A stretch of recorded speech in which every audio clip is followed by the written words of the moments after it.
In the meantime, our checks with hoteliers and tourism stakeholders in Westmoreland and Hanover indicated that the fallout was minimal. The hotels we spoke with said there have been no cancellations. However, it is still not clear what impact it had on others in St. James, St. Elizabeth and Trelawney. The president of the Jamaica Hotel and Tourist Association, Robin Russell, said the group was still working to determine the full impact on the sector.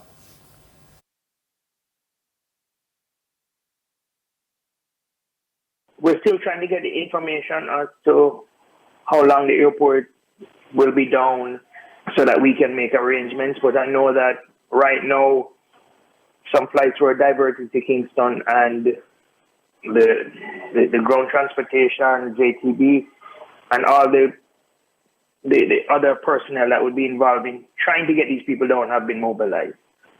We're not so far, it's very touch and go because we're not sure what exactly is the extent of the shutdown.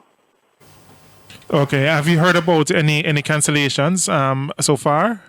Like I said, we're still waiting to be updated onto the extent of all of that. So no, we haven't gotten any details as to whether there will be cancellations or just delays.